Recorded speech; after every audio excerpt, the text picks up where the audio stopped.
Hi, welcome to the Truth Doctor Show. My name is Dr. Courtney Tracy. I am known as the Truth Doctor. And on this show, I talk about the world through a mental health lens using pop culture and the media as my medium. Today, we are talking about common phobias and treatments for phobias. First, let's start off with what are phobias? Phobias are anxiety disorders that cause us to experience extreme, irrational, and persistent fear about an object, animal, person, or situation. So basically what it is we have anxiety that we place onto something that causes us immense distress. We try to avoid that thing as much as we can. And if we are exposed to that thing or that situation or that person, then we experience really extreme anxiety and stress. There are many different types of phobias, usually categorized, or I usually categorize them into two different types. The first one is specific and limited, and then there's wider and broad. So specific and limited are things like arachnophobia, being afraid of spiders. Can we panic now? Or coulrophobia, being afraid of clowns. I'm not afraid of clowns. But I heard that you were. So those are really specific fears and anxieties attached to really specific things, and it's limited. It isn't this broad sense of anxiety where somebody is constantly exposed to things in a more wide fashion, so they're more often experiencing panic or fear or anxiety. It's only when they're in the presence of spiders and only when they're in the presence of clowns or seeing them on TV or hearing about them. It really depends on the severity of the phobia itself. Then we have the more wide and broad phobias. For example, fear of heights. This can manifest in so many different ways. It can manifest being by tall buildings, looking outside of windows. It can be just the thought of doing something like zip lining, for example. It's just more broad because so many things have heights in them in the world. Another example would be agoraphobia. And this is where somebody is afraid of being essentially stuck. I'm agoraphobic. I can't go outside.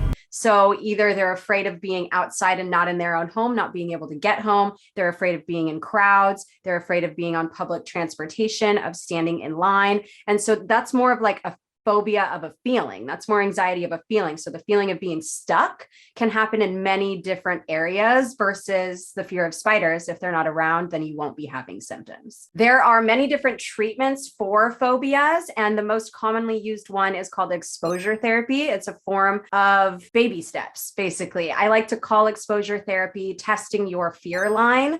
And this is where you're slowly exposed to the thing that makes you afraid. So whether it's a specific and limited phobia, or whether it's a more wide and broad phobia, you can still be slowly exposed in a therapeutic manner to the thing that you are afraid of. Maybe it would be first having a discussion about spiders. Then it would be looking at a picture of a spider. Then it would be looking at a video of a spider. Then it would be going near a spider or far away from a spider and slowly easing your way up closer to one. That's just a really broad example of what that could look like. And it obviously depends on the specific symptoms that the person is experiencing. So exposure therapy is the most commonly used for phobias, and the prognosis, the success rate of somebody overcoming a phobia is pretty high. The next one is cognitive behavioral therapy, which is one of the most widely tested and applied interventions for anxiety disorders. Cognitive behavioral therapy is a combination of exposure therapy, where we're talking about what's going on, and we may actually be exposing you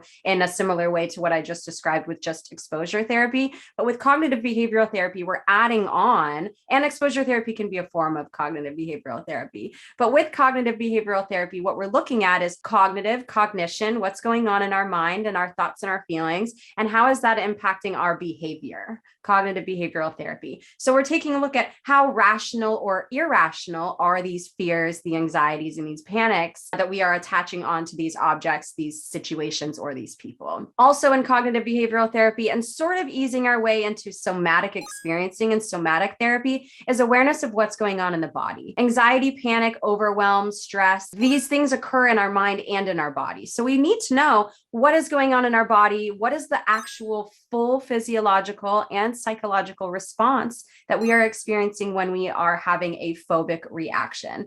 So our heart can start racing, or we can hold our breath, we can start sweating, we can start hyperventilating, we can start to lose our train of thought. We can start to have racing thoughts. We want to know everything that's going on inside the body because we live in it and it is a part of our phobic reaction. Also, medications can be really helpful. It depends on the severity of the phobia. For example, if somebody has a fear of heights and they can't even stay in their own house when their curtains are open because they live on a floor other than the first floor of their building, that can be extremely, extremely debilitating and can significantly affect somebody's ability to live a quality life. So medications can be helpful, like beta blockers, for example, which sort of help manage the rush of adrenaline that somebody can get when they're experiencing panic as a result of a phobia. And then there's also sedatives that can help with the symptoms of anxiety that can be occurring as a result of the phobia. So to quickly summarize, phobias are when we attach fear, panic, or anxiety to an object, an animal, a situation, or a person. There's two different general types of phobias. There's limited and specific, and there is more wide and generalized. And then there's different types of treatments: exposure therapy, cognitive behavioral therapy, somatic therapies, and medication. Let me know below if you have any other questions related to phobias. I will answer them as best as I can. And as always, I am glad you exist.